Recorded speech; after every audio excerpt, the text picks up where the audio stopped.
और अच्छा, मंडे से आप मैंने आपको जो बताया था एक ड्रॉपर्स बैच भी स्टार्ट हो रहा है, तो उसमें कुछ 11th और 12th के टॉपिक्स होंगे। खैर उसमें आपका 12th वाला पोर्शन तो आप नहीं कर पाओगे, लेकिन अगर 11th के कुछ पोर्शन अगर आपको देख मतलब उसकी प्लेलिस्ट वगैरह मैं ग्रुप पे अपलोड कर दूंगा, तो इनकेस आपको पुराना कोई 11th का टॉपिक रिवाइज करना हो, ठीक है, तो आप उनकी रिकॉर्डिंग से देख सकते हो, क्योंकि वो ड्रॉपर्स बैच होगा तो वन शॉट टाइप से चलेगा उसके अंदर। ठीक है, मतलब जैसे फॉर एग्जांपल ट्रिग्नोमेट्री, तो ट्रिग्नोमेट्री 5 लेक्चर में, 4 लेक्चर में, क्वाड्रेटिक इक्वेशन 4 लेक्चर में निपट जाएगा, तो वो वन शॉट टाइप वीडियोस होंगे। तो आप उसमें से अच्छे से देख के पढ़ लेना, ताकि आपका शॉर्ट टाइम में पुराने जितने भी टॉपिक जो रह गए हैं, जिनमें भी आपको डाउट्स है, वो सारे रिवाइज हो जाएंगे। ठीक है, तो उसकी जो भी प्लेलिस्ट होगी वो मैं ग्रुप में एक बार शेयर कर दूंगा, तो आप लोग उसको ना बुकमार्क करके रख लेना, इन फ्यूचर काम आती जाएगी। क्योंकि वो पूरा सिलेबस ड्रॉपर्स बैच में 11th और 12th दोनों मिला के दिसंबर तक कंप्लीट हो जाएगा। मतलब उसमें 11th-12th के सारे टॉपिक्स होंगे, तो आपको 11th के जो जो भी टॉपिक रिवाइज करना हो, जो जो भी पढ़ना हो, वहां से आप देख सकते हो। क्लियर है? ठीक है, यस। चलिए अब स्टार्ट कर देते हैं।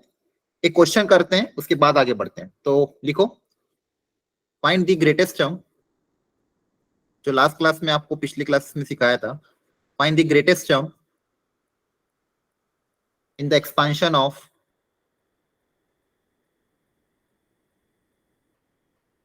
of 4 plus 3x की power 7 when x equal to 2/3। जल्दी से ट्राई कर लो, इसका आंसर फाइनली बताना मुझे कितना आ रहा है वैल्यू के टर्म्स में। इसके एक्सपेंशन में जो सबसे ग्रेटेस्ट टर्म होगी वो हमको पता करनी जब x की वैल्यू 2/3 होगी। सर आपने क्या सर आदि का इससे पहले क्वेश्चन कराया था? नहीं नहीं भाई, ये पहला क्वेश्चन है। ठीक है, लास्ट क्लास में जो कॉन्सेप्ट आपको सिखाया था उसी पे बेस्ड है, याद आ रहा है ना? हेलो, सबको याद है ना कैसे करना सिखाया था? ठीक है,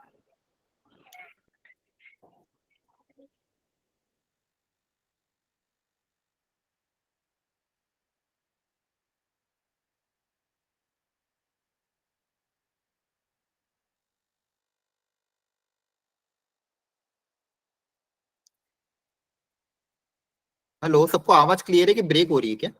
सर क्लियर है। सर क्लियर है। क्लियर है सर, क्लियर हो रही थी ब्रेक में, नेटवर्क स्लो था। नहीं, मेरा भी ठीक है। अब देखो, फटाफट करो ट्राई। सर इससे पहले कोई क्वेश्चन कराया था क्या सर? नहीं नहीं, पहला ही क्वेश्चन है, करो करो, पहला ही क्वेश्चन है। Okay sir.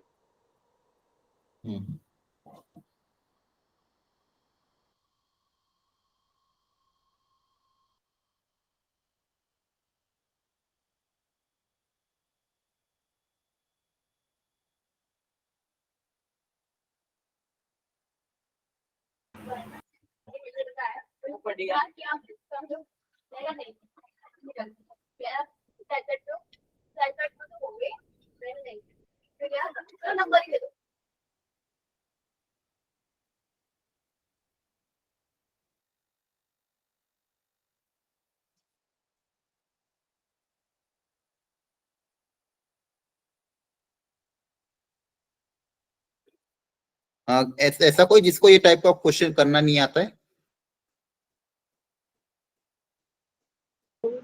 कई सर आता है, ट्राई कर रहे हैं। ठीक है, जल्दी से ट्राई कर लो, फिर बताओ मुझे क्या आएगा आंसर।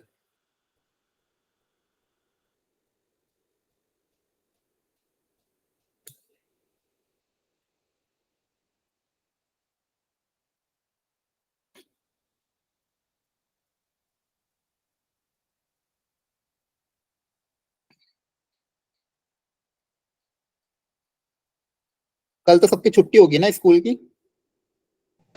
यस सर, सर छुट्टी कल है। सर कल तो छुट्टी है, तो संडे है सर। ठीक है, तो कल मैं एक एक्स्ट्रा क्लास लूंगा।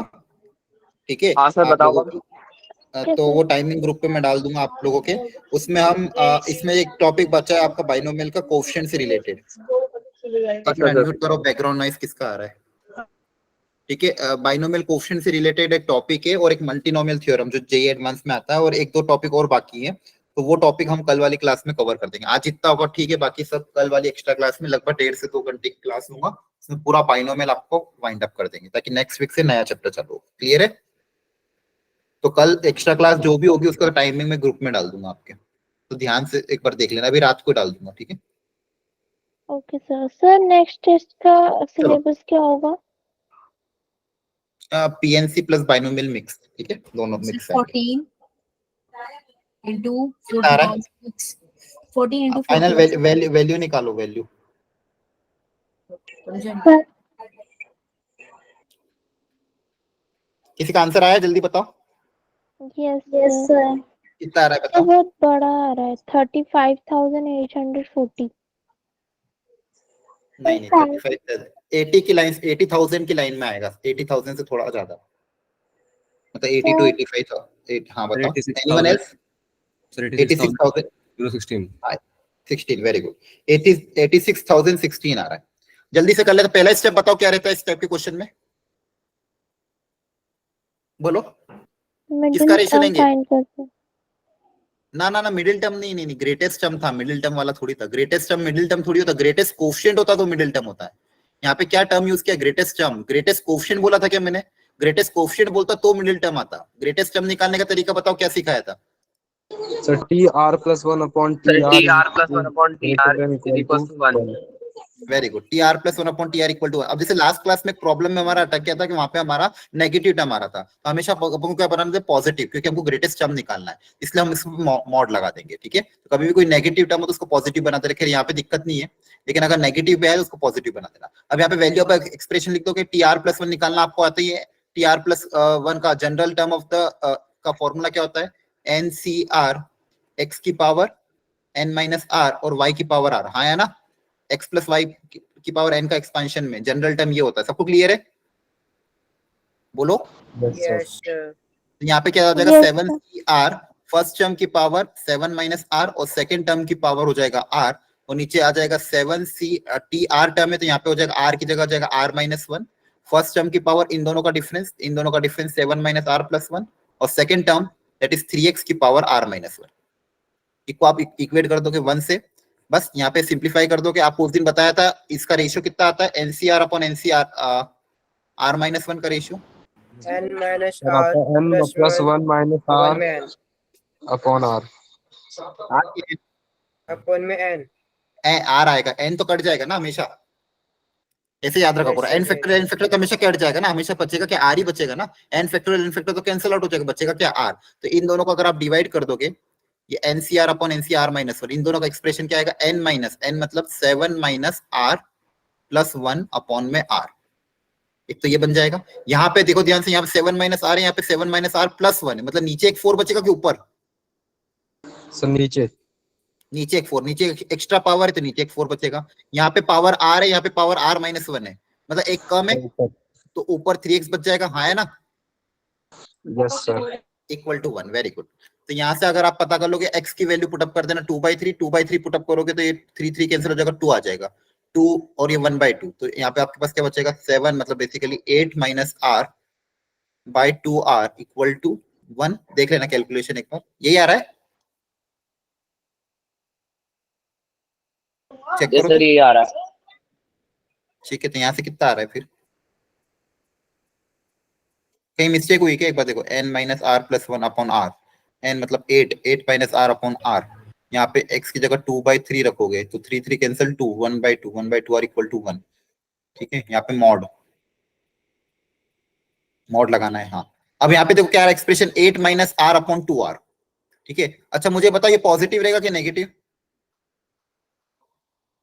पॉजिटिव रहेगा ना, क्योंकि r की वैल्यू आपकी कहां से कहां तक लाई करेगी? 0 से लेके 7 तक, यस सर तो ये पॉजिटिव रहेगा, तो यहाँ कोई दिक्कत नहीं है। तो ये जगह 8 minus r upon 2r equal to 1, तो यहाँ से कितना आ रहा है आपके पास? 8 minus r equal to 2r, तो यहाँ से कितना आ जाएगा? 3r equal to 8। हाँ, तो r की वैल्यू कितनी आ रही है? सर 3 8/3 है ना? 3r इक्वल टू 8, तो r की वैल्यू कितनी आ रही है? 8/3। 8/3 मतलब डेसिमल में आ रहा कितना आएगा? Approximately 2 point something, yes sir है ना? 2 पॉइंट समथिंग। तो ग्रेटेस्ट टर्म कौन सी हो जाएगी? सर 2 कितना आएगा ये बोलो ना, 2.6 समथिंग आएगा। तो अगर 2.6 आ रहा है, आर की वैल्यू डेसिमल में आ रही, तो ग्रेटेस्ट टर्म कौन सी होगी? 3 3 हाँ, तो फिर इतना टाइम क्यों लग रहा है? T3 will be the greatest term. T3 will be the greatest term. तो आपकी greatest term को, जो R की वैल्यू डेसिमल में आ रही ना 2.6 समथिंग, तो greatest term कौन होगी? इससे अगला इंटीजर कौन सा होगा? T3। और T3 निकालना आपको आता ही है। इसमें R की जगह 3 लग दोगे, थर्ड टर्म आ जाएगी। तो 4 + 3x की पावर 7 में, 4 + 3x की पावर 7 में थर्ड टर्म कौन सी हो जाएगी? T3। क्या लिखोगे? 7c2 फर्स्ट टर्म की पावर, इन दोनों का डिफरेंस, इंटू सेकेंड टर्म की पावर होल स्क्वायर। x की वैल्यू पुटअप कर देना 2/3, आंसर आ जाएगा। क्लियर है? आपका आंसर कितना रहा था? 86,016, राइट? ऐसा कुछ आया था। इसका आंसर आपका फाइनली आ जाएगा 86,016। तो देख लेना, ठीक है। तो करने का वही तरीका है, इसलिए रिवाइज करके आया करो। लेक्चर लास्ट क्लास में सिखाया था, TR + 1/TR का मॉड इक्वल टू कर देना 1, सिंप्लीफाई करके R की वैल्यू निकालना। R की वैल्यू डेसिमल में अगर आएगी तो जो भी अगला इंटीजर होगा वही आपका ग्रेटेस्ट टर्म होगा। तो यहाँ पे R की वैल्यू 2.6 समथिंग आ रही है, तो थर्ड टर्म आपका क्या हो जाएगा? Greatest term. ठीक है, तो 7c2 और ये आ जाएगा। क्लियर है सबको? जल्दी बोलो। Yes sir. yes sir. Very good, बहुत बढ़िया। ठीक है, अब एक वेराइटी और आती है जो काफी एक स्टैंडर्ड वेराइटी है, जिसपे क्वेश्चन आते हैं। अब हमको वो सीखना है, तो ध्यान से समझना उसको, ठीक है। और अच्छा, इसमें एक और चीज ध्यान रखना, नेगेटिव वाला क्वेश्चन आए तो नेगेटिव वाले क्वेश्चन को भी करने का तरीका आपको सिखा रखा है, ठीक है, तो उसका याद रखना। चलो अगला टर्म करते हैं। देखो लिखो, एक वेराइटी ऑफ क्वेश्चन है, उस वेराइटी ऑफ क्वेश्चन को कैसे अटेम्प्ट करना है वो देखो ध्यान से। लिखो क्वेश्चन सब लोग, बस इसका तरीका सीखना है आपको, ठीक है। अगर इस वेराइटी में अगर क्वेश्चन आता है उसको करने का तरीका यही याद रखना है। लिखो, इस तरह से ही आपको दिख जाएगा, अपने आप क्लिक कर जाएगा। ऐसा क्वेश्चन जब भी आएगा ना तो ऐसा क्लिक कर जाएगा। तो लिखो, इफ 2 + √3 की पावर n, क्वेश्चन में बोला गया है इफ 2 + √3 की पावर n। अब देखो यहाँ पे ये रैशनल है कि इरेशनल है? ब्रैकेट के अंदर जो टर्म है इरेशनल टर्म है, irrational और इसकी पावर मान लो कोई, हाँ इसकी पावर मान लो कोई ना कोई इंटीजर अगर आ रही है, तो कहीं ना कहीं आंसर क्या आएगा? इरेशनल आएगा। इरेशनल आएगा मतलब डेसिमल में आएगा। क्या आएगा? डेसिमल में। तो उसमें उन्होंने बोला कि इसका इंटीजर पार्ट मान लो अगर आई है और फ्रैक्शनल पार्ट अगर f है, तो इसको लिखा क्या गया है? i + f, where i is the integer part. For example जैसे मान लो इसका आंसर अभी के लिए मान लेते हैं 2.78 आ रहा है फॉर एग्जांपल, तो ये इंटीजर कितना पार्ट हो जाएगा? 2, और फ्रैक्शनल पार्ट कितना हो जाएगा? 0.78, ठीक है। Where r is the i is the integer part and n is the fraction part.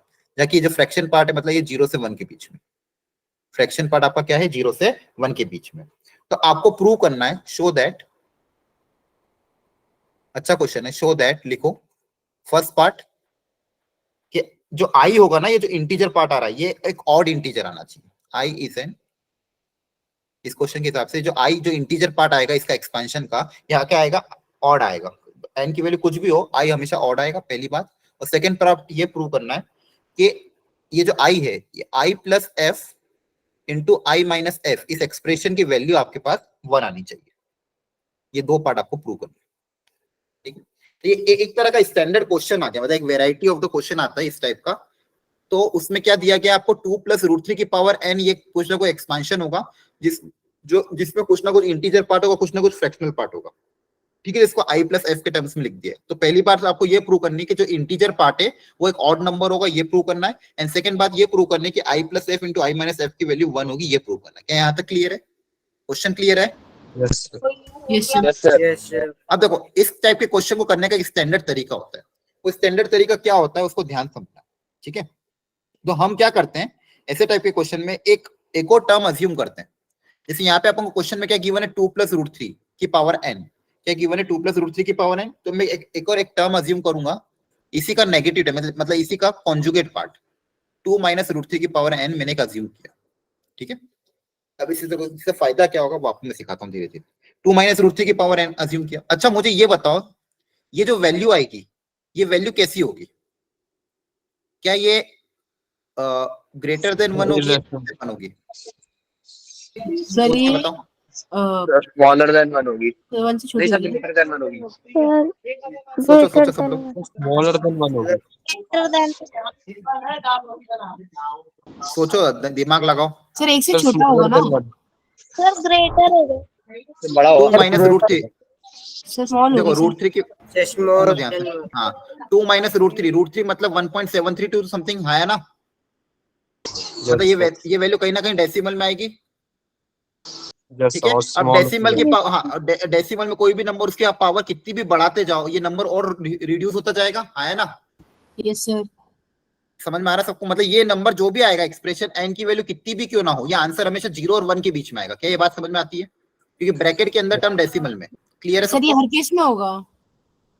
Her case में नहीं, अभी फिलहाल क्वेश्चन को देखो ध्यान से। हर केस आपका क्वेश्चन जो आएगा उसमें अगर ये डेसिमल में है तो ही पावर, अगर ये वैल्यू 1 से ज्यादा होगी तो थोड़ी होगा, या अगर डेसिमल में होगा तो ही होगा। ये समझ में आया कि नहीं आया? यस सर आ गया। ठीक है, तो यहाँ पे ये जो एक्सप्रेशन है 2 माइनस रूट थ्री की पावर एन, ये जो एक्सप्रेशन होगा ये कहीं ना कहीं मेरा 2 माइनस रूट थ्री की पावर एन ये मेरा 0 से 1 के बीच में लाई करेगा, ठीक है। इसका आंसर कहीं ना कहीं डेसिमल में आएगा, ठीक है। ओके, ये मैंने सोच लिया, मतलब कैसे कैसे भी करके मैं ये बोल सकता हूँ कि 2 माइनस रूट थ्री की पावर एन कोई ना कोई एक फ्रैक्शनल वैल्यू आएगी। तो एक फ्रैक्शन तो ऑलरेडी यहाँ पे अज्यूम किया था, तो इस फ्रैक्शन को अपन सपोज एफ डैश बोलते थे। क्या बोलते थे? एफ डैश, ठीक है। तो इसका तो कोई जगह फ्रैक्शन पार्ट एफ पे मान लो, और ये भी कोई ना कोई फ्रैक्शनल वैल्यू आएगी, इसको मैंने एफ डैश बोल दिया कि 0 पॉइंट समथिंग जो भी आना होगा। अब मैं क्या कर रहा हूँ, मैंने जानबूझ के एक्सप्रेशन क्रिएट किया था। अब ये सपोज इसको मैं बोलता था इक्वेशन नंबर मेरी 1, और ये जो एक्सप्रेशन मैंने खुद से बनाया है इसको मैं बोलता हूँ इक्वेशन नंबर मेरी 2, ठीक है। अब यहाँ पे देखो कि कॉन्जुगेट है, एक 2 प्लस रूट थ्री की पावर एन है और दूसरा 2 माइनस रूट थ्री की पावर एन है। अगर इन दोनों को मैं ऐड करूंगा, इक्वेशन नंबर 1 और इक्वेशन नंबर 2 को ऐड करूंगा, तो ऑलरेडी आपको मैंने पिछली क्लासेस में क्वेश्चन जब कराया था याद आ रहा है। अगर मान लो एक्सप्रेशन ऐसा होता है a प्लस बी की पावर n, और दूसरा एक्सप्रेशन है a माइनस बी की पावर n या x प्लस वाई की पावर, इन दोनों को जब हम भी ऐड करते हैं तो किस टाइप की टर्म्स आती है बताओ? ट्वाइस ऑफ, याद आ रहा है? हाँ, इवन कोफिशिएंट की टर्म्स आती है, क्योंकि ऑड वाली टर्म्स कैंसिल आउट हो जाएगी। यहाँ पे जितनी भी ऑड वाली माइनस में आएगी, इधर के प्लस वाले से कैंसिल हो जाएगी, तो ट्वाइस ऑफ इवन टर्म्स बचेगी, हाँ है ना। nc0 a की power n plus nc2 a की पावर n माइनस 2 b का स्क्वायर एंड सो ऑन। याद आ रहा है? यस सर आ रहा है Yes, sir. जब भी सेम टाइप के a प्लस बी हो और a माइनस बी हो, और इनको जब भी हम ऐड करेंगे तो ऑड वाली टर्म्स, ऑड वाले कोफिशिएंट वाली टर्म्स कैंसिल आउट हो जाएगी, बचेगी इवन वाली टर्म। दो बार इवन वाली टर्म आएगी तो ट्वाइस हो जाएगा। तो यहाँ पे भी देखो सेम है, a प्लस बी और a माइनस बी, है ना। Yes sir. ठीक है, तो इन दोनों को जब मैं ऐड करूंगा तो इन दोनों को ऐड करने का क्या आएगा, ट्वाइस ऑफ, सॉरी इन दोनों को जब मैं ऐड कर दूंगा, हाँ एलएचएस पार्ट में क्या आएगा, इन दोनों को ऐड करने पे ट्वाइस ऑफ इनका इवन कोफिशिएंट, मतलब क्या आएगा, nc0 2 की पावर n प्लस nc2 2 की पावर n माइनस 2 रूट 3 की पावर 2, है ना। Yes sir. मतलब जितने भी इरेशनल टर्म होंगे सबकी पावर इवन होगी। यस सर, वो रैशनल रूट 3 की पावर 2, रूट 3 की पावर 4, रूट 3 की पावर 6 एंड रूट 3 की पावर 8, इस तरह से आगे चलती है, क्योंकि सारी के सारे यहाँ पे टर्म्स नीचे कोफिशिएंट क्या आएंगे, even, nc0 nc2 nc4 and so on, इस तरह से आगे बढ़ता जाएगा। तो ये मेरा एलएचएस पार्ट हो गया, मतलब इन दोनों को ऐड करने पे तो ये आ जाएगा। और आरएचएस पार्ट में क्या होगा, इसका और इसका एडिशन होगा। तो आरएचएस पार्ट को भी लिख देता हूँ, i plus f plus f dash. यहां तक समझ में आ गया? Yes sir. ठीक है, अब देखो ध्यान से, ये कोई ना कोई एक इंटीजर होगा, है ना। Yes sir. ये कोई ना कोई क्या होगा, इंटीजर। इंटीजर को अगर मैं 2 से मल्टीप्लाई कर दूंगा तो ये किस टाइप का इंटीजर, इवन इंटीजर आएगा, LHS part, Yes, sir. Yes sir. है ना। देखो अंदर वैल्यू सब में रूट जितने भी इरेशनल सबकी पावर इवन है, मतलब कहीं ना कहीं एक इंटीजर वैल्यू आएगी। उसमें अगर 2 मल्टीप्लाई होगा तो 2 मल्टीप्लाई होने पे ये एक्सप्रेशन इवन इंटीजर आएगा, है ना। यस यहाँ तक समझ में आया क्या सबको? Very good. अब देखो इधर मेरे पास पहले पार्ट में मुझे प्रूव करना था i is N odd number, तो मेरे पास यहाँ पे i तो है, और मुझे कैसे भी करके ये पता करना पड़ेगा कि f प्लस एफ डैश की वैल्यू कितनी होगी। f प्लस एफ डैश की वैल्यू कितनी होगी ये मुझे प्रिडिक्ट करना है। तो देखो ध्यान से, अब अगला लॉजिक वापस सोचते हैं। देखो एक सेकेंड, इसको मैं हटा सर रहा एक हूँ। बार पीछे करना प्लीज। हाँ बोलो, कोई डाउट है? नहीं सर वो स्क्रीनशॉट लेना था, लिखा नहीं था। ठीक है, तो यहां तक मैंने अब तक ये सीख लिया है कि दोनों एक्सप्रेशन को ऐड करने पे एलएचएस पार्ट में एक इवन इंटीजर आएगा, और आरएचएस पार्ट में मेरे पास आ रहा है आई जो कि एक इंटीजर है प्लस एफ डैश। यहां तक किसी को कोई स्टेप में डाउट हो तो प्लीज अभी पूछ लो, एनीवन। ये जो क्वेश्चन था, इस क्वेश्चन को करने का एक तरीका होता है कि हमने यहाँ पे सबसे पहले एक एक्सप्रेशन अज्यूम किया 2 माइनस रूट 3 की पावर है, तो आपको क्या करना है, हमेशा प्लस में आपको दिया होगा, आपको माइनस का अज्यूम करना है। वो जनरली आपका ऐसा एक्सप्रेशन होगा जो 0 से 1 के बीच में लाई करेगा। तो उस 0 से 1 के बीच में एक्सप्रेशन लाई करेगा, तो उसको अपन एक फ्रैक्शनल पार्ट मान लिया एफ डैश। क्या मान लिया? F dash. अब मैंने इसको और इसको ऐड कर दिया, इस एक्सप्रेशन को और इस एक्सप्रेशन को क्या कर दिया? ऐड कर दिया। तो ऐड करने पे क्या होता है? हमेशा इवन को ट्वाइस ऑफ हो जाता है इवन कोफिशिएंट। क्या हो जाता है? Twice of even coefficient. अब कहीं ना कहीं ये एक इंटीजर आएगा, ये पोर्शन हमेशा क्या आएगा? कोई ना ऐड करके किसी भी n की वैल्यू के लिए इंटीजर आएगा। इंटीजर पार्ट को 2 से मल्टीप्लाई करोगे तो ये इवन इंटीजर आ जाएगा। तो यहां तक मेरे पास एक्सप्रेशन क्या है? Even integer equal to this. अब क्वेश्चन में मैंने ये देखा था कि f की वैल्यू एक फ्रैक्शन है जो कि 0 से 1 के बीच में लाई कर रही है, और f डैश भी एक फ्रैक्शन है जो कि 0 से 1 के बीच में लाई कर रहा है। तो अगर इन दोनों को मैं ऐड कर दूंगा, इन दोनों को अगर मैं ऐड कर दूंगा, तो ये जो f प्लस एफ डैश का एक्सप्रेशन है ये किसके बीच में लाई करेगा? बोलो।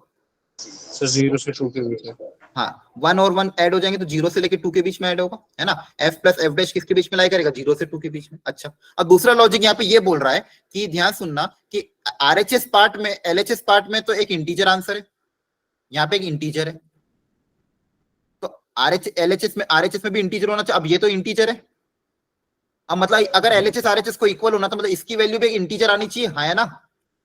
Yes sir. ये समझ में आ रहा है? तभी तो आपका LHS RHS इक्वल होगा। देखो LHS पार्ट में आपका इवन इंटीजर आ रहा है, RHS पार्ट में ऑलरेडी इंटीजर ऐड है। अब मतलब इसके साथ जो एक्सप्रेशन ऐड होगा वो भी तो इंटीजर होना चाहिए। अगर ये इंटीजर नहीं हुआ तो कभी भी इंटीजर आंसर आएगा क्या? बोलो। नहीं सर, नहीं आया। नहीं आएगा। तो f प्लस एफ डैश की वैल्यू 0 से 2 के बीच में लाई कर रही है, तो इसके अंदर इंटीजर कौन सा आ रहा है? 0 और 2 के बीच में इंटीजर कौन सा आएगा? तो 1। हाँ, 0 और 2 के बीच में इंटीजर कौन सा आएगा? 1। मतलब इस एक्सप्रेशन की वैल्यू कितनी आ जाएगी? 1 आ जाएगी। तो यहाँ पे मैंने क्या करा? f की वैल्यू 0 से 1 के बीच में है, f डैश की वैल्यू 0 से 1 के बीच में, तो इन दोनों का एडिशन 0 से 2 के बीच में होगा। और 0 से 2 के बीच में इंटीजर कौन सा आता है? 1 आता है। 0 से 2 के बीच में इंटीजर कौन सा आता है? 1 आता है। ठीक है, तो यहाँ से मेरे पास क्या है कि LHS पार्ट में तो एक इवन इंटीजर था, RHS पार्ट में एक इंटीजर है जिसकी वैल्यू i है, और प्लस में इसकी वैल्यू आ गई 1। इसकी वैल्यू कितनी आ गई? 1। अब ये 1 उधर जाके जब माइनस होगा तो i की वैल्यू क्या आ जाएगी मेरे पास? एक इवन इंटीजर -1। तो और इवन इंटीजर में से अगर मैं 1 माइनस करूंगा तो हमेशा आंसर क्या आएगा? और इंटीजर। Odd integer. हमेशा आंसर क्या आएगा? Odd integer. यही मुझे प्रूव करना था। थोड़ा बहुत समझ में आया? सर थोड़ा समझ में नहीं आया। ठीक है, कोई बात नहीं। वापस एक दो क्वेश्चन और करूंगा, मैं समझ में आ जाएगा। कहाँ पे कौन सी स्टेप समझ में नहीं आई? सर पहले आपने ना इवन प्रूफ किया था स्टार्टिंग का कुछ। स्टार्टिंग का कुछ, ठीक है। सर लास्ट का भी एक बार प्लीज बता देना, आपने ऑड कैसे प्रूफ किया इवन स्टेटमेंट को? कंसंट्रेट होके बैठना है से, ठीक है। देखो ध्यान से, पूरा समझा रहा हूँ।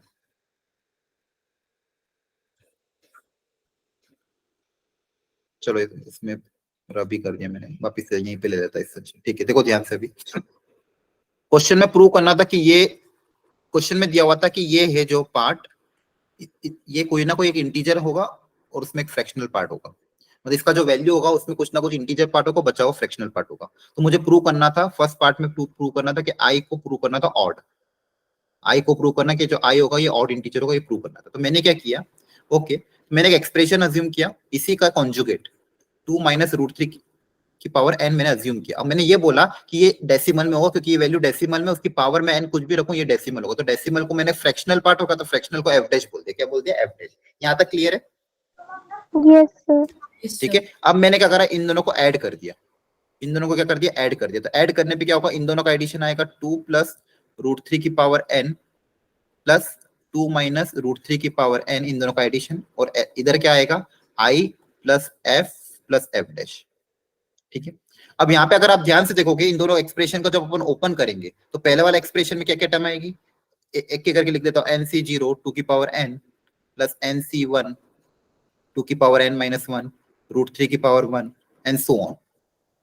और जो सेकेंड वाला एक्सप्रेशन होगा उसमें आएगा nc0 2 की पावर n माइनस nc1 2 की पावर n माइनस 1 रूट 3 की पावर 1 एंड सो ऑन। और RHS पार्ट में मेरे पास ऑलरेडी है i plus f plus f dash. यहाँ तक समझ में आया? ठीक है, अब यहाँ पे क्लियरली देखोगे कि इस टर्म में जो प्लस वाली और इस टर्म में माइनस वाली कैंसिल हो जाएगी। मतलब जितनी भी nc1 ऑड वाली टर्म्स है वो सब क्या हो जाएगी? Cancel out. और सारी इवन वाली टर्म्स दो बार ऐड हो जाएगी। सारी इवन वाली टर्म्स क्या हो जाएगी? दो बार ऐड हो जाएगी। तो दो बार जब ऐड हो जाएगी तो हम इसको लिख देंगे ट्वाइस ऑफ nc0 2 की पावर n, फिर nc0 के बाद आएगा nc2 2 की पावर इन दोनों का डिफरेंस और √3 की पावर 2, फिर आएगा NC4 2 की पावर n-4 √3 की पावर 4 एंड सो ऑन। मतलब जितने भी इवन कोएफिशिएंट है वो सारी टर्म बचेगी ट्वाइस पर। और इधर मेरे पास बचा I plus F plus F dash.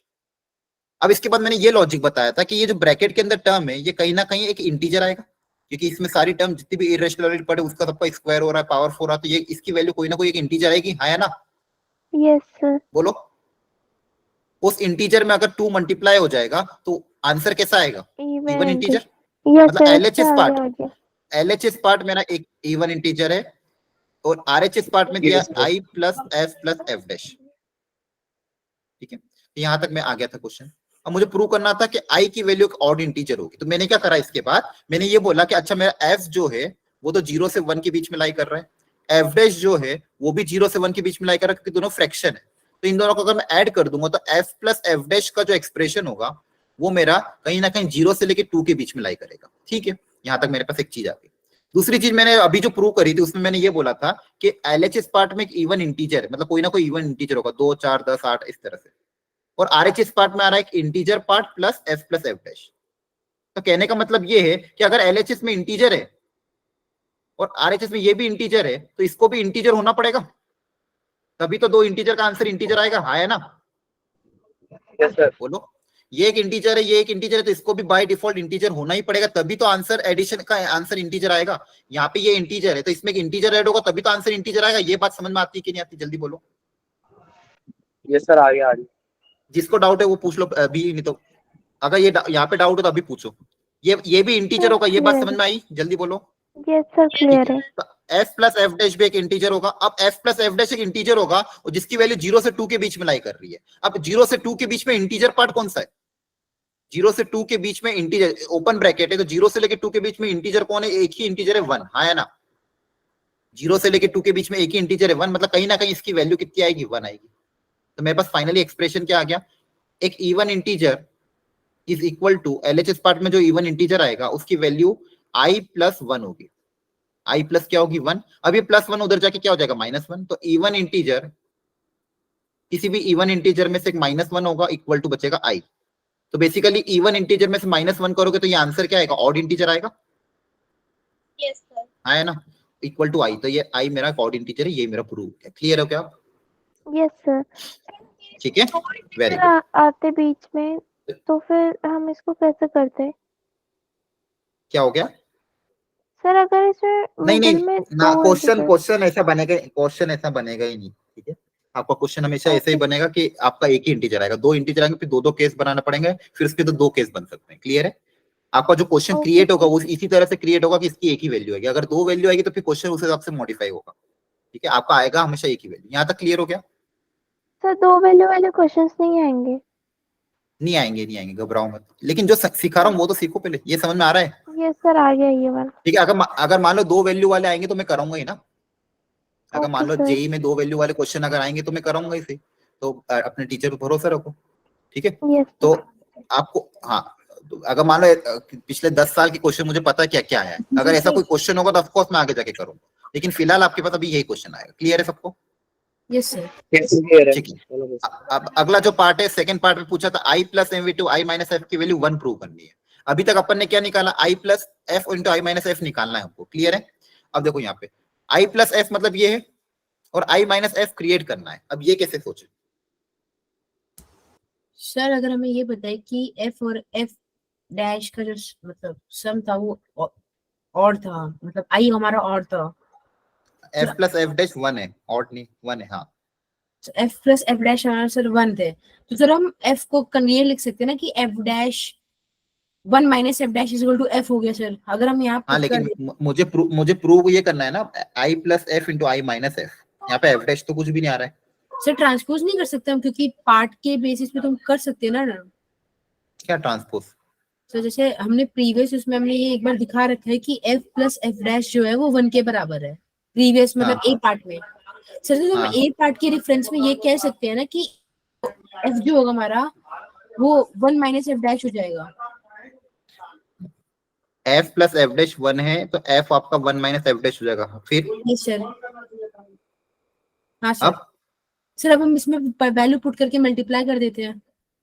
यहाँ पे आपके पास i plus F I minus F है, ये कह रहा हूं मैं। क्वेश्चन में क्या दिया हुआ है, क्वेश्चन में आपके पास क्या दिया हुआ है, आई प्लस एफ इंटू आई माइनस एफ, आपको ये क्रिएट करना है। वन थोड़ी हो कि वन, एक बार मैं चेक कर लेता हूँ, एक मिनट। हाँ, क्योंकि अगर आई क्रिएट करना है तो फिर ये नहीं यूज कर सकते हो, ठीक है। एक सेकंड, पहले एक बार क्वेश्चन को देखने दो, वापस में रिप्लेस करता हूँ। आपने या तो फिर क्वेश्चन देखा ही नहीं ढंग से, क्योंकि आपको आई आई अगर आई प्लस एफ है तो आप ये वाला एक्सप्रेशन यूज करोगे क्या, बोलो नहीं ना। No, अगर sir. वन प्लस एफ है, वन माइनस एफ है, तो आप ये वाला एक्सप्रेशन यूज करो, ठीक है। लेकिन अगर आई होगा तो आई वाला एक्सप्रेशन में ये नहीं आएगा, ठीक है। यहाँ पे अगर मान लो आपके पास one plus F one minus F है, अब ये वाला कर लो। चलो, अब आपके पास ऑलरेडी एक रिलेशन अभी अपन ने डेवलप किया है, हाँ है ना। क्या यूज किया था अभी मेरा ये जो था क्या? logic- f plus f dash equal to one था। अब ये वाला तरीका यूज होगा, ये तब तरीका यूज होगा जब यहाँ पे वन होगा। क्लियर है सबको? सर आई वाला अलग होगा। हाँ, तो अब हो गई अलग, यहाँ पे तो आई का टर्म ही नहीं है ना, ओके सर। समझ में आ रहा है? हाँ, तो इसलिए कभी भी कोई चीज अगर मतलब पहले से याद करके मत आया करो, क्वेश्चन देखा करो ध्यान से। तो यहाँ पे क्या है, one plus one minus F का एक्सप्रेशन है और वन प्लस एफ का एक्सप्रेशन। इसको आपको सपोज अगर प्रूव करना है वन, ठीक है। तो अब मेरे पास अगर एफ प्लस एफ डैश की वैल्यू वन के बराबर है, तो यहाँ से मेरे पास वन माइनस एफ की वैल्यू आ जाएगी। वन माइनस एफ की वैल्यू कितनी आ जाएगी, एफ डैश। ये समझ में आ रहा है सबको? यस। ठीक है। अभी पिछले क्वेश्चन में हमने ऑलरेडी एक चीज प्रूव करी कि एफ प्लस एफ डैश जो होगा उसकी वैल्यू वन होगी। एफ प्लस एफ डैश की वैल्यू कितनी होगी, वन। तो यहाँ से मेरे पास एक चीज तो है कि एफ प्लस एफ डैश अगर वन है तो वन माइनस एफ का एक्सप्रेशन की वैल्यू एफ डैश आएगी, आया ना? बोलो। Yes sir. ठीक है, तो मुझे प्रूव क्या करना है, मुझे प्रूव ये करना था कि one plus f into one minus f equal to one, ये प्रूव करना है, ठीक है। तो देख लेते हैं। तो एलएचएस पार्ट में वन प्लस एफ तो लिखा हुआ है मैंने ऑलरेडी, वन माइनस एफ की वैल्यू मेरे पास एफ डैश है इक्वल टू, ये प्रूव करना है वन, क्या लाना है वन, ठीक है। तो अब हमको थोड़ा सोचना पड़ेगा। अब एफ डैश क्या है, एफ डैश तो मुझे पता ही है ना। एफ डैश मैंने क्या अज्यूम किया था, देखो ध्यान से। माइनस रूट एफ डैश, हाँ, एफ डैश मैंने क्या अज्यूम किया था, टू माइनस रूट थ्री की पावर एन, ये मेरा एफ डैश का एक्सप्रेशन है। एफ डैश मैंने क्या अज्यूम किया था, टू माइनस रूट थ्री की पावर एन, ठीक है। तो एफ डैश की जगह तो आ जाएगा टू माइनस रूट थ्री की पावर, देखो इसको मैं अलग से लिख रहा हूँ एलएचएस पार्ट, मुझे ये प्रूव करना है।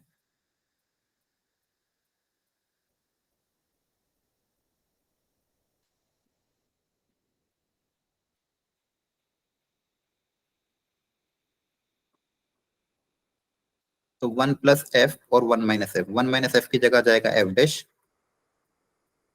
One plus F, F dash की जगह आप लिख सकते हो टू माइनस रूट थ्री की पावर एन, यहां तक आ गए, ठीक है। अब वन प्लस एफ डैश कैसे क्रिएट करें, सॉरी वन प्लस एफ क्या है वो भी पता है हमको, सॉरी वन प्लस एफ, आई प्लस एफ नहीं, वन प्लस एफ कैसे निकाले,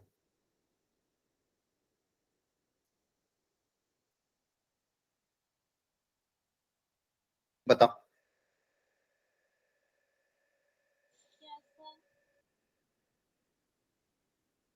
सर f को 1 माइनस f डैश के बराबर रखते हैं। एफ को रख दे वन माइनस एफ डैश के बराबर, तो वहां पे एफ डैश आ जाएगा, फिर वन माइनस एफ डैश, तो वो हो जाएगा टू प्लस एफ डैश।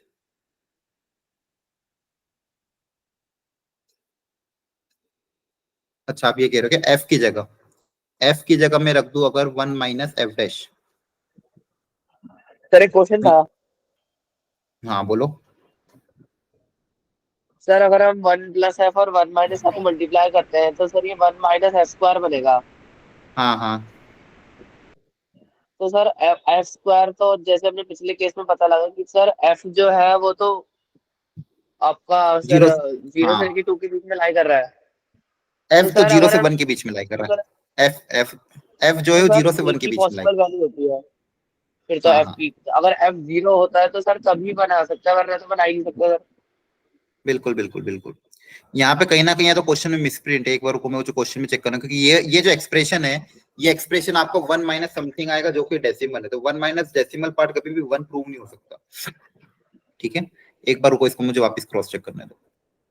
ये क्या आई और वन में कंफ्यूजन हो रहा है, क्योंकि यहाँ पे अगर मिसप्रिंट है, अगर आई होगा तो भी ये प्रूव नहीं हो पाएगा, एफ भी प्रूव नहीं हो पाएगा। रुको एक बार रीचेक में कर लेता हूँ, क्योंकि जनरली क्या होता है ना, ये क्वेश्चन में मिसप्रिंट आ जाती है वन और एफ, आई वन और आई के बीच में।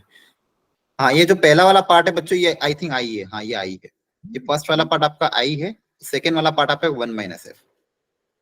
अब ये हो जाएगा प्रूफ, देखो ध्यान से, ये फर्स्ट वाला पार्ट आपका आई है, इसको क्वेश्चन में करेक्ट कर लेना, ठीक है। अब आई प्लस एफ की जगह क्या लिखोगे, अब तो हो गया प्रूफ। आई प्लस एफ कितना है, हो जाएगा 2 प्लस रूट 3 की पावर एन, पावर एन है ना, और वन माइनस एफ मतलब एफ डैश है, ये हमने प्रूव कर दिया। तो 2 प्लस रूट 3 की पावर एन और एफ डैश कितना हो जाएगा, 2 माइनस रूट 3 की पावर एन, है ना। Yes sir. अब देखो ये दोनों में पावर एन कॉमन है, क्वेश्चन में मिसप्रिंट ही लिख दी थी हमने, दोनों में पावर एन कॉमन आ जाएगी, तो ए प्लस बी इंटू ए माइनस बी, ए स्क्वायर माइनस बी स्क्वायर, ये कितना आ जाएगा 4 माइनस 3 की पावर एन, दैट इज 1 की पावर एन, दैट इज 5। हो गया, क्लियर है।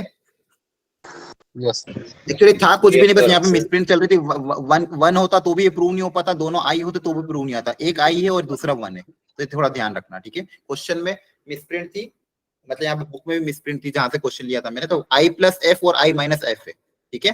बाकी देखो ये मेजर नहीं था, मेजर कॉन्सेप्ट आपका ये था, इसी से रिलेटेड आपको मॉडिफाई करके क्वेश्चन आएंगे। ये समझ में आया कि नहीं आया, ये देखो ध्यान से, Yes, जल्दी sir. बोलो, ठीक है। Yes, इससे sir, रिलेटेड आगे। जेई में क्वेश्चन आते हैं, मैं आपको कराता हूँ एक दो क्वेश्चन कि इससे रिलेटेड जेई में ऑब्जेक्टिव क्वेश्चन कैसे आएंगे, ठीक है। एक सेकंड, और आपको बस ये तरीका ध्यान रखना है, एक प्लस में आपको एक्सप्रेशन देगा, एक माइनस में आपको एक्सप्रेशन क्रिएट करना है। एक बार ध्यान से देख लो इसको अच्छे से, फिर इस पे क्वेश्चन करते हैं।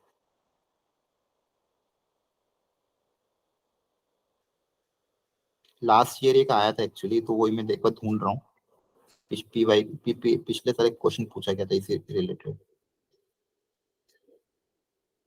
एक मिनट बस।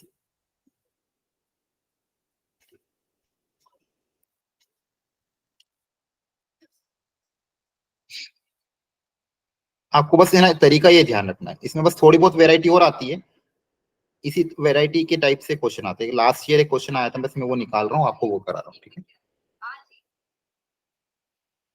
तब तक आप इसको अच्छे से देख लो, विजुअलाइज कर लो, क्योंकि वो क्वेश्चन अच्छा है, आपसे वो होना चाहिए।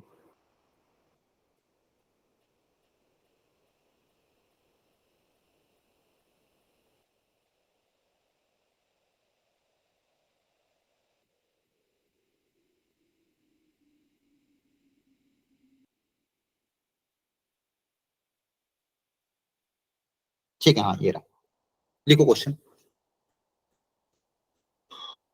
आई थिंक उसी टाइप का ही है, लास्ट ईयर का क्वेश्चन है, कॉन्सेप्ट ये यूज होना चाहिए। देखो बोला क्या है कि if x equal to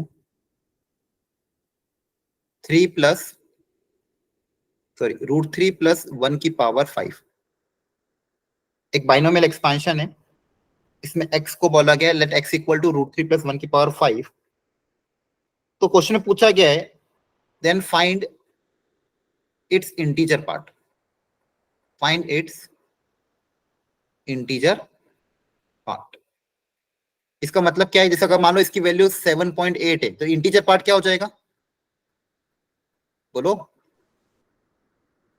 So 7. 7 7. Integer part क्या हो जाएगा 7। अगर इसकी वैल्यू मान लो है 12.3, तो इंटीजर पार्ट कितना हो जाएगा 12। ठीक है, करो ट्राई। ये एक्सप्रेशन है x equal to root 3 plus 1 की पावर 5, इसका इंटीजर पार्ट कितना होगा आपको ये ट्राई करना है।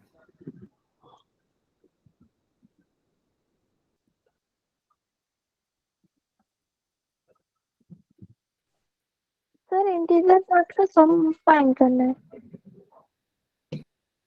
बेसिकली इसका इंटीजर पार्ट फाइंड करना है, मतलब इसको ऐसे डिनोट कर, ग्रेटेस्ट इंटीजर फंक्शन, मतलब इसकी जो भी वैल्यू आएगी उसका इंटीजर पार्ट क्या आएगा वो पता करना है। ये कोई ना कोई वैल्यू देगा ना, रूट 3 प्लस 1 की पावर 5। Yes sir. वैसे तो आसान है, पर फिर भी ट्राई करो।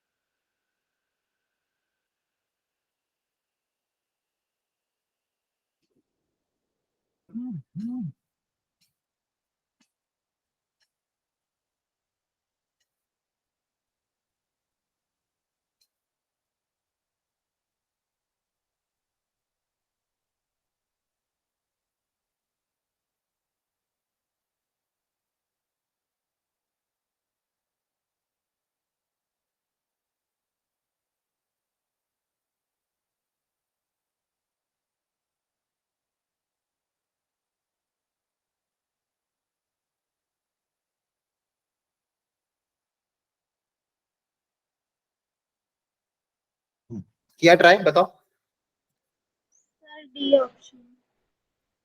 क्या आ रहा है, बी 50 50 कैसे सर करें, डी। डी, डी आ रहा है। अच्छा कैसे करें बताओ जल्दी से, कैसे करें बताओ, क्या तरीका अपनाया है, वैल्यू निकाल ली क्या, बोलो बोलो जल्दी बोलो, क्या तरीका अपनाया है, क्या नहीं आ सर रहा है, वैल्यू निकाल ली। तो वही प्रोसेस में सेम कर रहा हूँ, अभी कर रहा हूँ। अच्छा और क्या तरीका हो सकता है इसको करने का, देखो बताओ आप, बता कुछ भी अज्यूम करो, बताओ क्या तरीका अपना, एक्स की वैल्यू तो है √3+1⁵ अगला स्टेप क्या तरीका अपना, बोलो, सर वाई सर की इसी का पावर अपोजिट लेंगे, √3 - 1 अपॉन सर पावर इसको 5। कॉन्जुगेट लेंगे। इसका पावर कॉन्जुगेट ले लेते हैं, वेरी गुड, इसका एक कॉन्जुगेट ले लिया, कोई दिक्कत नहीं है। अब क्या करें, सर अब दोनों को ऐड कर देंगे। सर दोनों को ऐड करेंगे। अगर ऐड करेंगे तो क्या बनेगा, ट्वाइस ऑफ इवन कोफिशिएंट है ना, बोलो यस यस सर। सर। क्या क्या आएगा, Yes, 5c0 √3 की पावर 5 √3 की पावर 0 5 5 आएगा, हाँ √3 की पावर कितना आएगा, 5 आएगा, फिर 5c2, अच्छा यहाँ पे तो अपनी पावर और डाली जाएगी, √3 की पावर 3, फिर 5c4 √3 की पावर 1, है ना,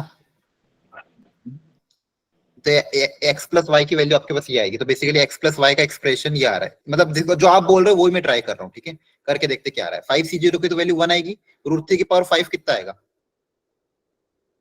बताओ, सर √3 की पावर 5 9 √3। 9 √3, वेरी गुड, और √3 की पावर 3 हाँ 3 √3, और इंटू 5c2 कितना होता है 10, चेक कर लेना, 5c2 की वैल्यू 10 होती है आई थिंक, और ये 5c4 आएगा 5 इंटू यस √3, सर 10। है ना, ठीक है, x plus y equal to twice of, ये कितना आ जाएगा 9 √3 प्लस 30 √3 प्लस 5 √3, हाँ है ना, ये सब Yes, कैलकुलेशन yes, फटाफट sir. होनी चाहिए वैसे, एक्स प्लस वाई कितना आ जाएगा ये, 39 + 5 कितना होता है 44 इंटू 2 88 48, हाँ अब क्या करें, सर इसको 1.73 से मल्टीप्लाई कर दो। नहीं नहीं मुझे पर एक्स का निकाला था ना, यहाँ पे वाई भी तो आ रहा है, माइनस वाली है। यस वाई का भी तो एक्सप्रेशन आ रहा है, तो या तो आप क्या कर सकते हैं, ये जो वाई होगा ये कोई ना कोई डेसिमल ही होगा, 0 पॉइंट समथिंग, नहीं, यस सर।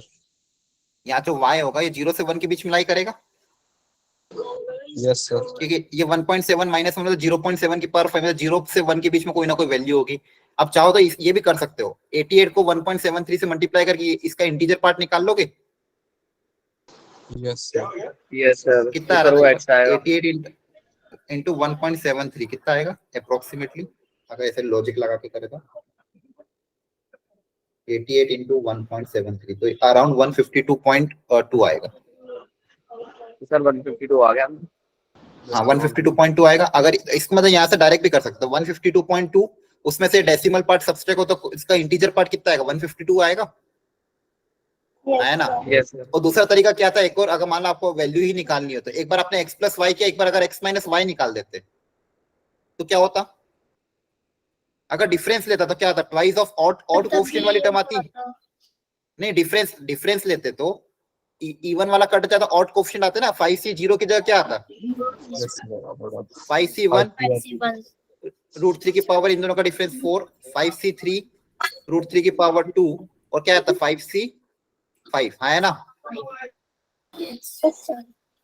ठीक है, Yes, अब यहाँ sir. पे और यहाँ से x माइनस वाई की वैल्यू भी आ जाती है मेरे पास, x माइनस वाई देखो कितना आ जाता है यहाँ से, 5c1 मतलब 5 इंटू √3 की पावर 4, 3 3 जा 9, 9 5 जा 45, है ना, प्लस 5c3 मतलब 10 इंटू 3 30, और लास्ट वाला टर्म आता 1, चेक कर लेना एक बार कैलकुलेशन, ठीक है, पावर 0 है और 1, तो ये कितना आ रहा है देखो बताओ, x माइनस वाई की वैल्यू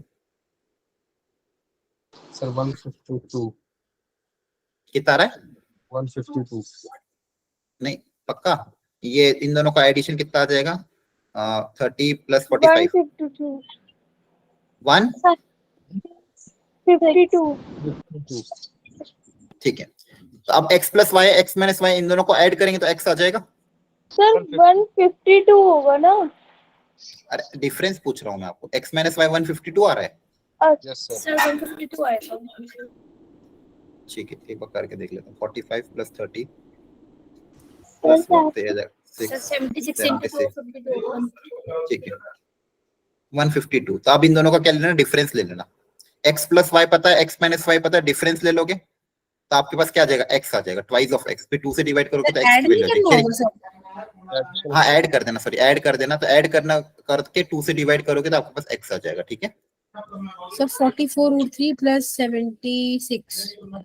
हाँ जो भी आएगा अप्रोक्सीमेट। अल्टीमेटली देखो दोनों तरीके पहले स्टेप में हमारा काम हो गया था, हाँ है ना? हाँ जी। यस सर चलो एक और क्वेश्चन करा रहा हूँ मैं, किसी को डाउट हो तो पूछ लेना इस क्वेश्चन में। एक और वैरायटी आई थी जेई में इसी टाइप से। नो लिखो सर नो फिर वो पीछे करना। जल्दी लो स्क्रीनशॉट। ले लिया। डन। एक एक्सप्रेशन है 5 plus 2√6 equal to i plus f, where i is n, मैं लिख देता हूँ वही, i आपका कोई ना कोई integer that is natural number, f is between 0 से 1। तो जो जैसे फर्स्ट पार्ट आपने कराया था मतलब इसी टाइप का वो वैसे ही करना होगा ना इसको भी सर? इसका अरे क्वेश्चन तो होने दो, पूरा देखो ध्यान से, करो ट्राई। i की वैल्यू क्या होगी आपको ये एक्सप्रेशन बताना है, और 4 ऑप्शन गिवन है, मैं ऑप्शन दे रहा हूँ, करो ट्राई। खुद से दिमाग लगाना, इधर उधर से नेट से सर्च वर्च करके मत लिखना सब लोग, ठीक है?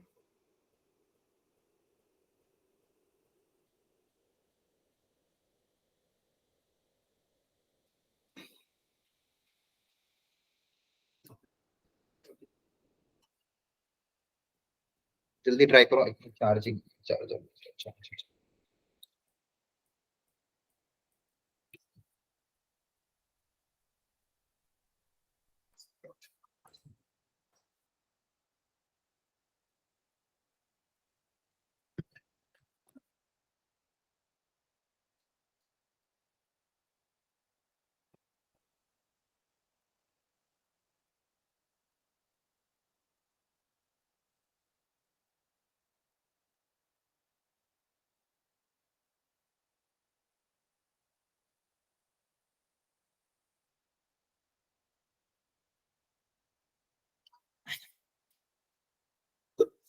तो ये जो आई का एक्सप्रेशन आपको इस तरह से कुछ क्रिएट करना है, सोचो जरा।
जो पिछला क्वेश्चन कराया था वैसा ही है, आया ना? सर अब आंसर बताएगा कि वैसा है या नहीं है, तरीका तो वही अपना रखा है सॉल्व करने का। अब तक आ जाना, आंसर आ जाना चाहिए था। सुनो ध्यान से, 5 + 2√6 की पावर n आपको ऑलरेडी गिवन है क्वेश्चन में i + f। एक अपन अजम्पशन मान लेंगे, 5 - 2√6 की पावर n की वैल्यू अपन ने मान ली, let it be f dash. यहाँ तक हमने ऑलरेडी सॉल्व कर रखा था लास्ट क्लास में, पिछली उसमें भी। दोनों को ऐड कर देंगे तो यहाँ पे आएगा एक ट्वाइस ऑफ समथिंग, मतलब इवन इंटीजर आया ना। अब डायरेक्ट लिख रहा हूँ मैं, और इधर आपके पास आएगा i + f + f डैश, जहाँ की ये की जिसकी वैल्यू 1 होगी। f + f डैश की वैल्यू आपके पास कितनी आएगी? 1। यहाँ तक हमने ऑलरेडी कर रखे। अब मुझे यहाँ पे देखो, आप देखोगे ध्यान से, मुझे i लाना है, i का एक्सप्रेशन क्रिएट करना है 1 + f के टर्म्स में या फिर 1 - f के टर्म्स में। ऑप्शंस में अगर देखोगे दो जगह 1 + f आ रहा है, एक जगह 1 - f आ रहा है, ठीक है। तो यहाँ से मेरे पास एक और एक्सप्रेशन जो आया था कि i f + f डैश 1 है। अब i के टर्म्स में निकालना आंसर। तो मैं अगर बोलूं, हाँ अभी जो मैंने पिछले क्वेश्चन में एक किया था कि i + f की वैल्यू, i + f की वैल्यू और 1 - f की वैल्यू का प्रोडक्ट कितना होगा? 1 कितना होगा? 1। ये भी हमने देखा था। सर ये i + यूनिवर्सल f, प्रूफ होगा। हाँ यहाँ पे भी सेम ही चीज होगी ना, वैल्यू तो 0 से 1 के बीच में, यूनिवर्सल क्या है, सेम ही तो चीज चल रही है। क्लियर है यहाँ तक? अच्छा सर, मतलब अगर ऐसे केस बन जाएगा जिसमें वैल्यू 1 से 0 के बीच में, तो हम बिना कुछ सोचे समझे डायरेक्ट पुट कर देंगे। हाँ 1 कर देना। यहाँ तक समझ में आ गया? तो i + f और 1 - f का प्रोडक्ट मेरा 1 के बराबर है। मुझे यहाँ से लाना क्या है? बस i लाना है, तो ये प्रोडक्ट उधर जाके डिवाइड हो जाएगा। हो गया क्वेश्चन। i + f = 1/1 - f, ये f प्लस उधर जाके माइनस हो जाएगा, तो i की वैल्यू कितनी आ जाएगी? 1/1 - f - f।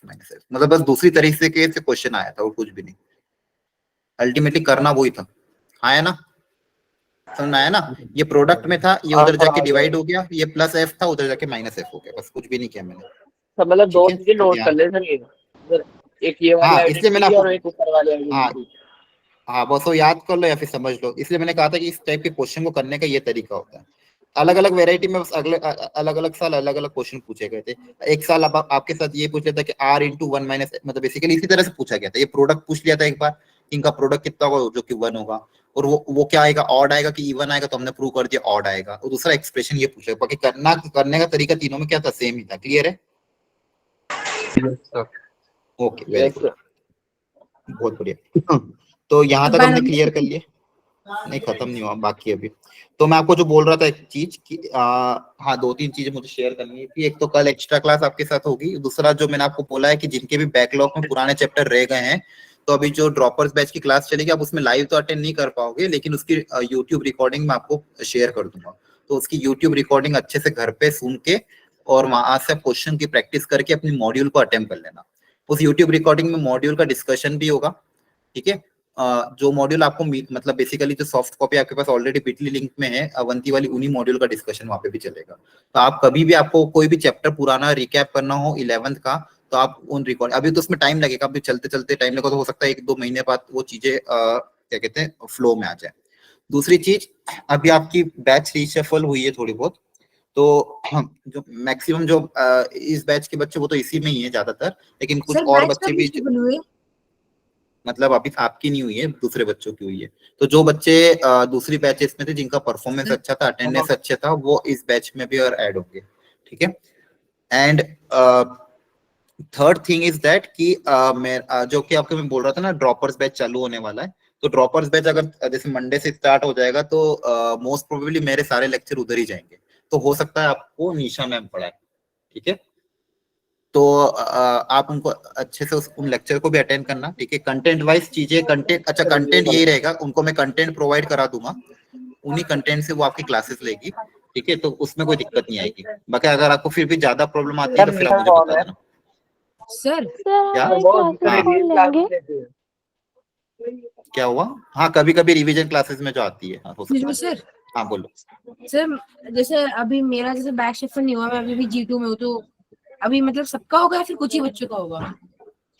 अभी कुछ जो जो जिस बैच, अभी जो आपकी बैच में जो है वो का वही तो मैंने बोला, आपका नहीं होगा। अभी आपकी बैच वाले बच्चे यही है, जो पुराने थे वो इसी बैच में, कुछ बच्चे ऐड होंगे सिर्फ। हाँ बोलो।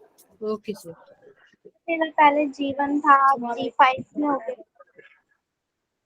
अच्छा आज जीफे, हाँ कुछ बच्चों का जिनका अटेंडेंस या टेस्ट स्कोर कम था उनको शायद चेंज हुआ होगा। ठीक है, बाकी जो मैक्सिमम तो जो अल्फा में है, मतलब जो पहले वाले पुराने बच्चे थे वो इसी में ही है। ठीक है, ओके सर। सर हमारी क्लासेस आप नहीं लोगे अभी? हाँ मतलब चांसेस तो यही है। बाकी मैं देखो कंटेंट यही रहेगा, मतलब आपको आगे जो भी मैम लेंगे, चाहे मैं लूं या फिर कोई और भी टीचर ले, जो कंटेंट होगा ना क्लास का कंटेंट वो मैं ही प्रिपेयर करके उनको दूंगा। तो वो उसके लिए आप टेंशन मत लो, आपको पढ़ने का तरीका भी वही रहेगा, समझाने का तरीका भी वही रहेगा। क्लास में जो क्वेश्चंस होंगे वो कंटेंट अब मैं ही प्रिपेयर करूंगा, तो आपके लिए ऑथेंटिक कंटेंट ही आएगा। ठीक है, तो कोई भी पढ़ाए अल्टीमेट, एक मिनट पूरी बात पूरी होने दो। जब कोई भी पढ़ाए आपको तो उसमें आपका कंटेंट तो वही रहना है। ठीक है, मतलब जो जो भी क्वेश्चंस होगी, जो भी वैरायटी क्लास में कवर होगी वही रहेगी। ठीक है, और बाकी मैंने आपको बदल दिया कि मेरे बैचेस उधर चलेगी, तो आपको कभी अगर उसमें आना हो, मतलब उसकी रिकॉर्डिंग्स देखना हो तो देख लेना। और कल आपकी एक्स्ट्रा क्लास है। हाँ जल्दी पूछो सर। जो सर मुझे अपने ड्रॉपर्स वाले बैच में ले लो। ड्रॉपर्स वाला बैच में तो अभी क्या बेटा उसमें मिक्स चले, मतलब अगर 11 के टॉपिक अगर आपको अटेंड करना है तो कर लेना, कोई दिक्कत नहीं है। Excuse me sir. हाँ सर जैसे आप आज 3 मतलब आज एक नया केस समझाया सर, उसके 3 अलग अलग वैरायटी के क्वेश्चन कराए। तो सर जो इसमें आपने एक कंडीशन बताई है सर कि I+F है, तो सर सबसे पहले हमें ये चेक करना होगा कि 5 माइनस मतलब जो भी उसका इंटीजर है वो हमेशा वो होना चाहिए, डेसिमल में होना चाहिए। हाँ तभी तो क्वेश्चन फॉलो का बोला तो था मैंने सर, आपको, हमेशा वो अगर डेसिमल में आएगा। नहीं सर आया तो जैसे फिर ये तरीका नहीं वो आएगा ही नहीं पहली बात, और आएगा तो फिर आप ये नहीं कर सकते हो। क्लियर है? Okay sir. हाँ ठीक, सर इसके क्वेश्चन उसमें मॉड्यूल में है? सब है। सर ड्रॉपर्स वाला जो बैच है सर उसमें 11th और 12वीं 11th और 12th दोनों का चलेगा? हाँ 11-12 दोनों टॉपिक चलेंगे, वही मैं समझा रहा था आपको। उस बैच में 11 पूरा 12 पूरा दिसंबर एंड तक कंप्लीट हो जाएगा। तो उसके सारे रिकॉर्डिंग्स, उसके नोट्स और उसके डीपीपीस वगैरह मैं आपको डायरेक्ट एक्सेस करा दूंगा मेरी बिटली लिंक पे, और बाकी सब्जेक्ट की भी तीनों मैं आपको शेयर कर दूंगा। वहां से आप कभी भी मतलब उसको अपने लैपटॉप पे बुक मार्क करके सेव कर लेना, मोबाइल में सेव कर लेना। कभी भी पुराना चैप्टर कोई भी आपको रिवाइज करना हो तो आप वहां से देख लेना, खासकर फिजिक्स केमिस्ट्री में बच्चों। ठीक है, फिजिक्स केमिस्ट्री में भी 11 के आपके बेसिक कॉन्सेप्ट वहां पे चलेंगे, तो आप यूट्यूब रिकॉर्डिंग का यूज कर लेना। क्लियर है? Yes sir. हाँ सर पर साक्षी रिकॉर्डिंग तो सर टाइम लग जाएगा फिर।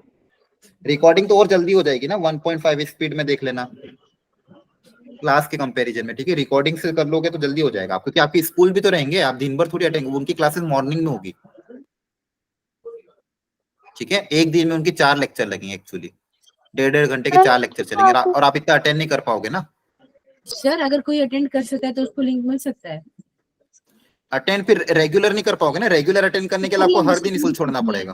तो कोई दिक्कत नहीं है, स्कूल में 75% हो गई है मेरी अभी के हिसाब से। देखो वहां पे फिर है सर ना मेडिकल लगा चीजें। देंगे सर, आप ज्वाइन करवा नहीं दो। प्रॉब्लम देखो, मैं नहीं ज्वाइन नहीं करा सकता मैं, सुनो मेरी बात। प्रॉब्लम क्या है ना, वहाँ बेसिक पढ़ाया नहीं जाएगा, समझो इस बात को।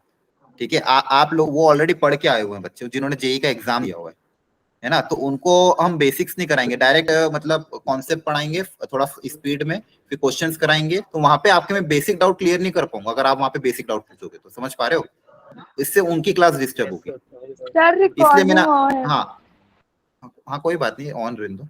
ठीक है, तो इसलिए मैंने आपको ये बोला कि आप चाहोगे तो वहां पे आप रिकॉर्डिंग का असेस कर लेना। तो रिकॉर्डिंग में क्या रहेगा, आप अपने हिसाब से उन टॉपिक को अच्छे से समझ लेना, उसमें जो जो क्वेश्चन कर रहा है उसको अच्छे से अटेम्प्ट कर लेना।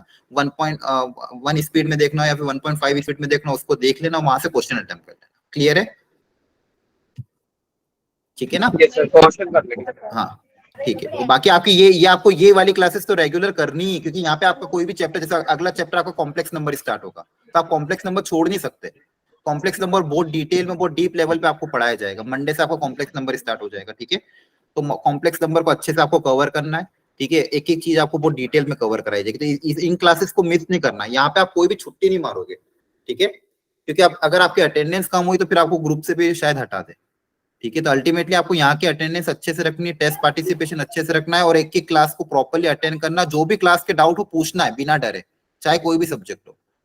ठीक है, लेकिन पहली कंडीशन यही है कि आपको ढंग से सुनना है। ऐसा नहीं कि पता चला आप यहाँ पे मोबाइल चला रहे हो, फिर कुछ और टीवी देख रहे हो, फिर बीच में पूछो कि सर क्या पढ़ाया था भूल गया मैं, बता दो वापस। ऐसा नहीं, क्लास में जब बैठे हो तो अच्छे से ध्यान से सुनो, समझने की कोशिश करो, फिर भी अगर आपको समझ भी नहीं आता तो पूछो, कोई दिक्कत नहीं, ठीक है। लेकिन सारे टॉपिक्स को अच्छे से आप अटेंड करना। आगे आने वाले टॉपिक में देखो आपका बचा क्या क्या है, कॉम्प्लेक्स नंबर बचा है, तो वो लगभग अगले 7 से 8 लेक्चर कॉम्प्लेक्स नंबर चलेगा, ठीक है। कॉम्प्लेक्स नंबर जैसे ही कंप्लीट हो जाएगा फिर आपका कोऑर्डिनेट ज्योमेट्री स्टार्ट हो जाएगा, जिसमें straight line, circle, conic section आएगा। बस ये मेजर टॉपिक बचे, और फिर लास्ट में आपका बचेगा स्टैटिस्टिक्स, ठीक है। तो लगभग आपका 12th का जो मेजर पोर्शन है वो तो कंप्लीट हो गया। आपके जो टॉपिक बचे, तो कोऑर्डिनेट ज्योमेट्री बचा है और कॉम्प्लेक्स नंबर बचा है, ठीक है। तो ये आपके टॉपिक आप अगले वीक से चालू हो, जिनको डिटेल में आपको शाम को पढ़ाया जाएगा, इसलिए आपको क्लासेस अब मिस नहीं करनी है। और जो पुराने टॉपिक हो चुके हैं उनकी मॉड्यूल सॉल्व करते जाना है, और इनकेस अगर आपको कोई पुराना टॉपिक वीक रह गया और आपको रिवाइज करना है तो वहां पे वन शॉट टाइप से वो पढ़ाया जाएगा, तो वहां के आप रिकॉर्डिंग सक्सेस करके उनकी मॉड्यूल सॉल्व कर लेना, और उसमें डाउट डिस्कशन क्लासेस भी चलेगी, ठीक है। तो उसकी डाउट डिस्कशन क्लासेस की भी रिकॉर्डिंग देखोगे तो आपके डाउट्स क्लियर हो जाएंगे। या फिर मतलब अगर मान लो ज्यादा प्रॉब्लम आएगी तो आपको अपनी क्लास अलग से मैं ये क्या कहते हैं आपके लिए डाउट डिस्कशन क्लासेस लगवा दूंगा, ठीक है, पुराने टॉपिक की। हाँ हाँ रचना बोलो, एक सर मिनट के अगर करके। ड्रॉपर बैच मॉर्निंग में होगा तो फिर आप इवनिंग में हमारी क्लासेस ले लीजिएगा।